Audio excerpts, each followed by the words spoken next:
Сайн уу манайхаа. За өнөөдрийн бичлэгээд би Солонгос улсад анх яаж ирж исэн, тэгээд Солонгос улсад суралцангаа ажил хийгээд өөрийн төлбөрөө олох хэр боломжтой тухайга өөрийнхөө туршлага дээр үндэслээд ярих гэж бодлоо. За тэгээд би Солонгост одоо ирээд 2 жил гарсан болсон байгаа. Тэгээд би анх хэрэгтэй хэлний бэлтгэлээр ирж исэн. Одоо л их сургуультай орсон, тэгээд сураад явж байгаа. За тэгээд анх яагаад Солонгос улсад ирэх болсон бэ? Солонгос улсыг яагаад сонгосон бэ гэдэг юм бол тухайн үед коронавигийн үе байсан. Тэгээд ерөнхийдөө би 10 жил төгсөлөө хэдэн жил болсон байсан болохоор аль болох би цаг хожоод хурдан гадагшаа явах хэрэгтэй байсан. Тэгээд хүмүүсээс ерөн сонсох нэ Солонгос улс руу суралцахаар явах юм бол виз хурдан гарч ийна гэж сонсоод тэгээд бас дээрээс нь манай дотны найз маань Солонгост айгуу дуртай. Тэгээд Солонгос руу айгуу явж сурна гэж ярьдаг байсан. Тэгээд за ер нь бол би Солонгос руу явах юм манай найз чамд ирчих юм бэ. Тэгээд нэгэндээ түвшигтэй байх юм бэ гэж бодоод за ер нь л яг Солонгос руу явъя гэж тэгээд бодсон байгаа. За тэгээд би шууд зуучлалын байгууллагуудыг судлаад тэгээд Идүүл айн хайкертэй очиж уулзсан. Тэгээд Идүүл айнд очиж уулзсан чинь 10 жилийн төгсөөд нэлээ утсан байгаа болохоор бид гарах магадлал чинь жоохон баг гэсэн. Тэгээд дараад нь хайкер дээр очисон чи боломжтой гэдэг ямар сургуульд явах гэж байгаагаа хэлээд тэгээд ерөнхийдөө яг тэр үед бол Сөүлд байдаг сургууль тэгээд төлбөр жоохон хямдхан. Тэгээд Батлан даагчгүй сургууль гэж хэлсэн байгаа. Тэгээд ерөнхийдөө Солонгос руу яг явчихал юм бол ямар сургууль байсан яах вэ? Тэгээд их сургуульд орохдоо яг өөрөө топ гендрийнхоо нэг аваа сайн сургуультай хорно гэж бодсон байсан. Тэгээд тэгсэн чинь надад Сөүл Women's University-гээ Сөүлийн эмэгтэйчүүдийн сургуулийг санал болгоод манай энэ сургууль болохоор тухайн үед захин визтэй сургууль байсан. За тэгээд энэ сургууль руу би ганцхан материалаа өгч явуулсан. Тэгээд 6 сард ерөнхийдөө материалаа бүрдүүлээд 8 сард хариу маань гараад тэнцэн гэдэг хариугаараа тэгээд явахаар болсон. Тэгээд би яг 9 сард ер нь бол явах байсан чинь явахынхаа 12 хоногийн өмнө би корона тусаад тэгээд би карантинлэгдсэн. Тэгээд тухайн үед чинь нөгөө нэг танхимаар биш нөгөө цахимаар хичээл ордог байсан. Тэгээд би цахимаар ингээд 7 хоног хичээл уйлн үтсэн байсан. Тэгээд би корона туснаа мэдээд хайгрейд хийсэн чинь тэгвэл дараагийн эсэл дээр явна гэд 3 сар хүлээсэн байгаа. Тэгээд тэр чинь одоо нэг хүлээх гэж бас нэлээд юм болж байгаа. Одоо яана ахиа виз мэдүүлнэ гэхээр гарах болов гэд нэлээд санаа зовж байсан. Тэгээ бүр 11 сарын сүүл гачаад идэг надад холбоо барьдгүй 12 сарын 12-нд манай хичээл хийгээд идэг. Тэгээд ашгүй байжсэн чинь 12 сарын 1-нд холбогдоод тэгээд би 12 сарын 16-нд яг Солонгос руу явж исэн. Төлбөр мөнгөний хувьд гэх юм бол тухайн үед яг зуучлуулж хахад 900 билүү саяар л ямар ч гэсэн зуучлуулж исэн. Тэгээд би 2 семестрийнхаа мөнгийг төлөөд тэгээ 3 сарын байрны мөнгөтэй тэгээд эрүүл мэндийн даатгалын мөнгөтэй тэгээд онгоцны зардал марлыг ер нь нийтдээ яг нэг Монгол мөнгөөр 12 сая орчим төгрөгөөр яг анх Солонгос руу явж исэн. Хэлний бэлтгэл ер нь аль ихэд яг байр бүрдүүлэлтээс яг анхаарах зүйл гэх юм бол суралцах төлөвлөгөө тэгээд танилцуулах хоёроо маш сайн бичсэн байх хэрэгтэй. Тэгээд үүнээс ч гадна 10 жилийн чинь дүн маш чухал шүү. Дүн сайн байх тусмаа ер нь бол сайн сургууль руу өгч чаднаа л гэсэн үг. Тэгээд тийм болохоор 10 жилийн хүүхдүүд дүүнер маань үзчихвэл одоо нэг амир хэрэггүй, нэг чухал биш гэж яриад байдсан шүү дээ. Яг гадагшаа явах гэж байгаа хүүхдүүдийн хувьд бол дүнгээс анхаарах нь маш чухал байдгийг шүү. За тэгээ Солонгост яг анх ирээд нөгөө үйл ясан болохоор жоохон хүүтэн тэгээ жоохон тоохгүй байсан. За тэгээд ирээд би 10 хоног карантинлэгдсэн. Яг тэр үед л хамгийн ер нь энд байсан хэцүү санагдсан үе байсан. Яагаад гэх юм бол надад очиод огт таних хүн байхгүй. Тэгээд тусгаарлагдах байраа нөгөө нэг хайсан чинь зуучлалын байгууллагаар зуучлуулах гэсэн чинь жоохон үнэтэй байсан. Тэгээд ээжийн нэг найз гээд нэг жоохон хүн амтан дамжуулаад тэгээд нэг хямдхан байр олсон Инчонд нэг байр болоод тэгээд намайг тэнд байлгагч маань намайг тосч аваад тэгээд би тэнд 10 хоног карантинлагдсан. Солонгост очиж шууд маргааш нь би коронавигийн шинжилгээ өгсөйсэн байхгүй. Тэгээ би онлайнаар хичээлдээ суучаад тэрүүгээ явах гэсэн чинь гадаад паспортоо олдоггүй ёо тэргээр хайгаа би бүр бөө юм болоод Монгол руу баахан яриад тэгээд нэг юм бүр нилээн хайжсэн нийцэд нэг юм олсон хаана ийцэн байсан бэ гэдгсэн чинь дэвсэх юм одоо тиймэрхүү юм ерөөс байхгүй. Тэгээ би ингээд хувцснуудаа дэвсээд ингээд унтчихсан байхгүй. Тэгээ нэг доороо хийсэн байсан дэр цамцныхаа карманд хийсэн мэс юм лээ. Тэгээ тэрийг ерөөс андарч хараагүй. Тэгээд нэг юм паспортоо олоод тэгээ би яг тэр үед ёо би надаа ямар танигч хүн байхгүй. Би одоо яг яах гэж ирвэ гэж яг тэр үед би анх удаа нэг жоохон тэгж бодож исэн. Тэгээ тэрнээсээ болж жоохон хуйлаад тэгээ урьдсан нөгөө хил мэл мэдгүй хүн чинь нэг юм таксийн цугаад хаягаа харуулад тэгээ очиод нэг юм тохой зангаар нэг ярилцаа тэгээд пиццаараа өгсөн. PCR өгчөөд ирсэн. Тэгээд тэндээ ерөнхийдөө 11 тусгаарлагдах ганцхан тоогоотой байсан заяа. Энд нэг 24 цагийн дэлгүүр рүү орж нэг ойр зургийн нэг ганц нэг юм авч идэн. Тэгээд би нэг 2 билүү 3 хоноо bijсэн чинь манай ахын найзынх нь найз нэгээд нэг их чи над дээр ирэхээр болоод тэгээд тэгсэн чи тэр их надад бүр цөөвж ирсэн зэ. Яа би тэрийг тэгээ ер тухайн үед би бүр амар баярлажсэн. Одоо бодохоор бүр баярламар санагдаад байдаг. Яагаад гэвэл энд ингээд хүмүүс байгаа ч гэсэн яг ингээд ажилтай ингээд хичээлдээ яг цаг зав гаргаад явна гэдэг жоохон хэцүү байгаахгүй. Тэгтэл тэрийг над дээр бүр ирээд бүр хоол хийж ирсэн нь ёо бүр амар баярсан. Тэгэл тэрийг ирээл би тэр том дэлгүүр ороод тэгээ тэр нь ийм март тэгээ ийм март ороод 7-8 өдөр идэх нэг хоол юм цуглуулад тэгээ ирсэн байдیں۔ Орчин салхигдангууд ч амар хүн ч хинэн болж байгаа шүү дээ. Тэгээ яг тэр үед маань тэрийг ингээд ирээд надад тэгсэн би бүр амар баярлалаа. Тэгээ бичсэн чинь маргааш надад илгээмж ирээ заяа. Тэгсэн чинь одоо юм карантинд байгаа хүмүүстэй юм хүнс өгд юм билээ. Тэгсэн будаа гойм тэгээ шүл заяа ойр зур идэх тиймэрхүү юмнууд хайрцаг дөрөв юм ирсэн. Би тэгээл ёо энэ надад нэр 9 өдөр минь хэлчихгүй яавдаа гэж бодоол заяа. Тэгээ ёо ямар гоё юм бэ гэж бодчихсон. Манай Монголд ч юм тийм байхгүй штэ. Тэгээд тэрийг авчаад би бүр амар баярлалаа. За тэгээд 11 карантинлагдчаад инженероос Сөүл орох хэрэг гарваа. Тэгээ ямар ч надад хүн олддгүй. Тэгээ би таксинд сууж авах тэгэхээр такси амар үнэтэй. Тэнгүүд нь заад за одоо ер нь л бэлий. Одоо ингээд зарын групп дээр юм бичээд үзье. Тэгээ бичсэн чинь харин намайг инженероос Сөүл рүү хүргэж хүн олдоод тэгээ би хөргүүлээд тэгээд анх сургуулийн дотор байранд очсон байт юм аа.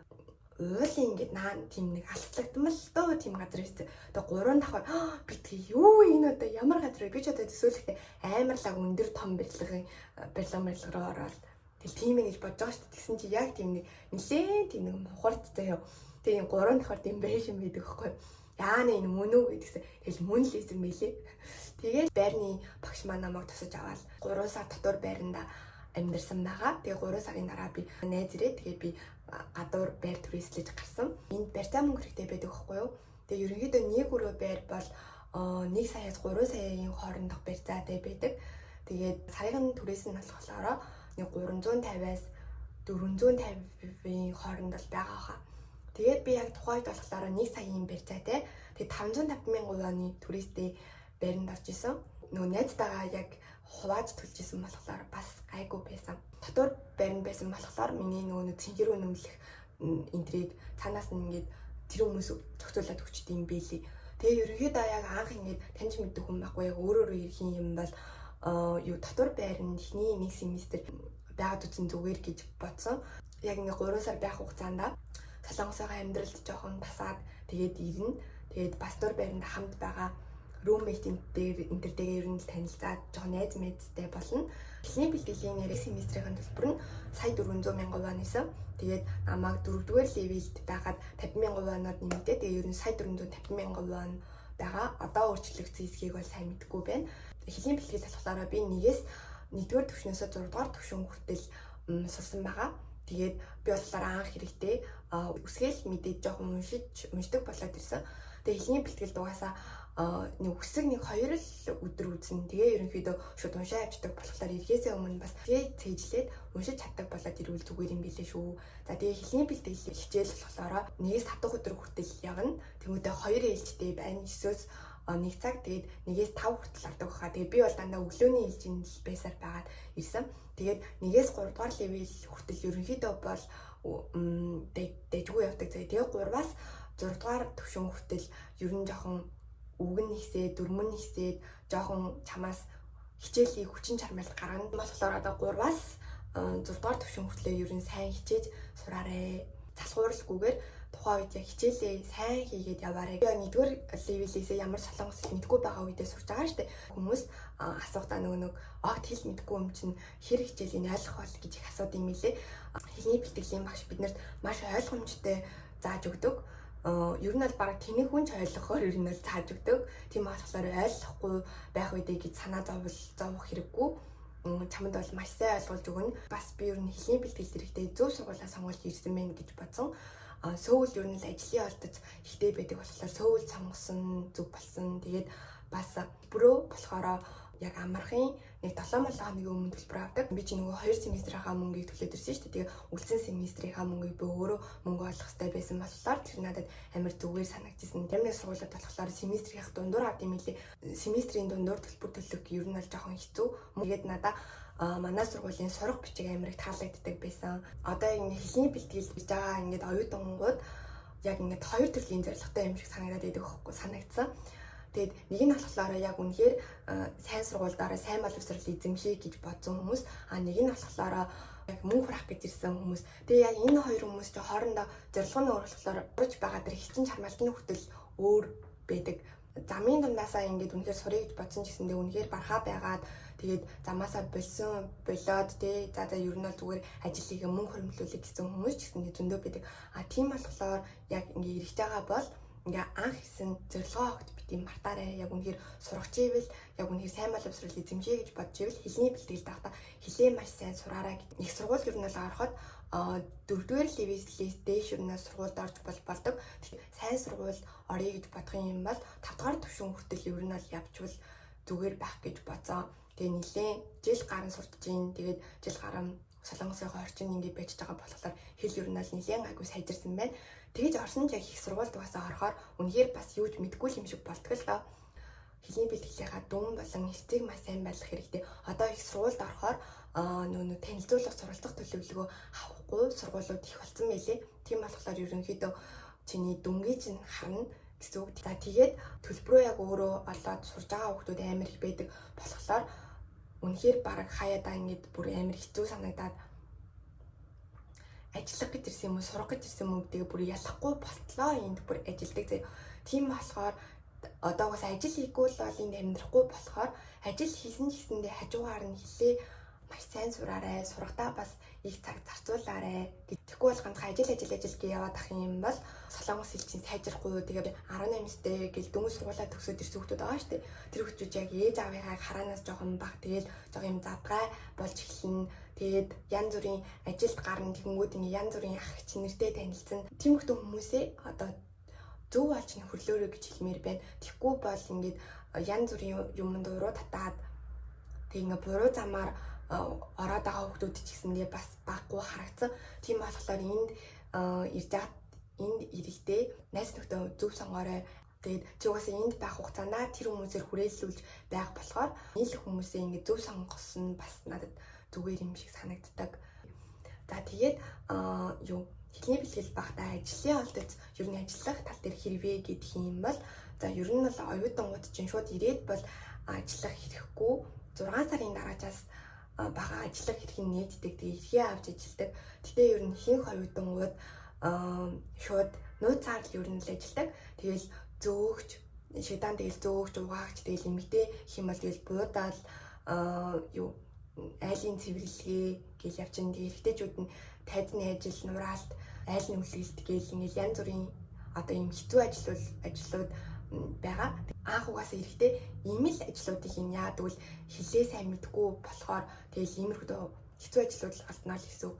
За ажил бол зөндөө байгаа. Одоо ингээ ямар ч хүн танихгүйгээр шууд ирсэн тохиолдолд ажил олох бол миний хувьд бол жоохон хэцүү байсан. Би нөгөө өвөл ирсэн болохоор өвөл бас жоохон ажил муу. Тэгээд ганц нэг ажилд л гараал. Тэгээ яг 3 сараас хойш тогтмол яг ажилдаа болж эхэлсэн байхгүй юу. Тэгээ би яг тэр 3 сард байх хугацаанд нэг удаа буудлын ажил хийж үзсэн, нэг удаа угаагч хийж үзсэн. Тэгээд сургуулийн цэвэрлэгээ гээд одоо яг 3-9 сард 10 жилийн хүүхдүүд ордог болохоор тэр хүүхдүүдийг орохоос өмнө тэр сургуулийн цэвэрлдэг байгаа. Би тийм ажилд нэг 10 гаруй хоног ер нь л ажилласан. Тэр ажлыг хийгээд байрныхаа нөгөө барьцаа мөнгө тэгээд сарынхаа түрээсний мөнгийг олж исэн. Тэр ажлыг хийсэндээ бас амар баярлалаа. Тэгээд энд угаасаа ирээд ажлын тал дээр бол ажил хийж ер нь л амьдрал амар их үзнэ. Тэгээ ер нь нэг бодлын бас ингээд юм хэцүү ажил хийгээд үзнэ ч бас зүгээр гэж бас бодсон. Яг үгүй энэ ажлыг хийж байхдаа ингээд амьдрал амар бодоод амьдралын ухаан амар сууд юм шиг санагдсан. Тэгээд угаасаа байнга энэ ажлыг тасаараа хийхгүй төрөл хугацаанд хийж байгаа болохоор ээж аавынхаа тэгээ мөнгө яаж хэцүү болдог тиймэрхүү зүйлийг хүртэл мэдээд бүр нэрээ 1000 төгрөгөөч бараг яаж хэмнэх үү гэдгээ бараг бодож эхэлсэн заяа. Хамгийн багадаа ер нь нэг өдрийн 80,000 воноос 140,000 воны хооронд цалин авах нь ер нь л тийм байдаг.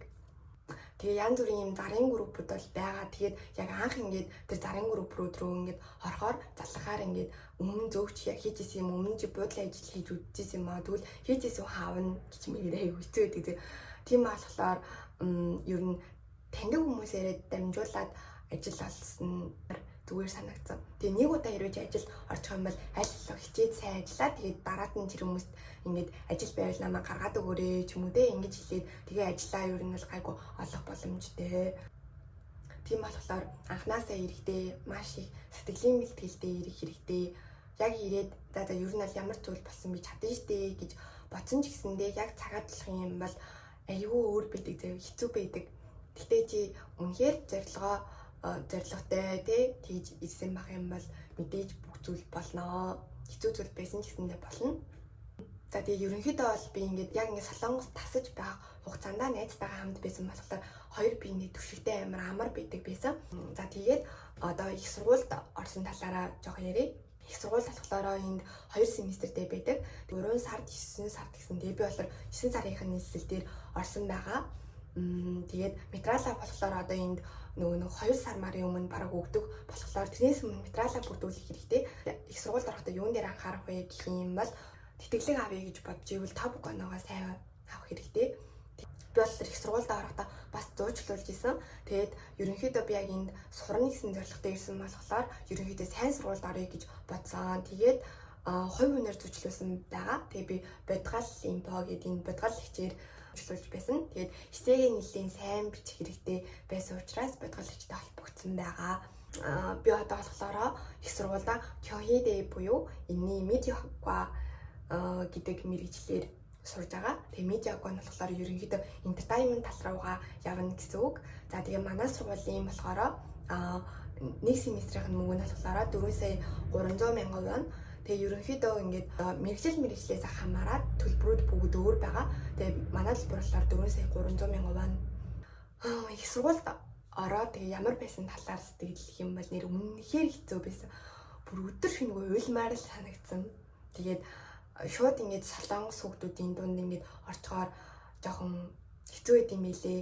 Тэгэл ингээд илтгэл энэ төр тавина. Тэгээ яана яаж ирж байгаа болоо гэл ингээд санаа зовхоос эхлүүлээл бүр хичээл хүртэл амар хүндрээд эхэлт юм билээ.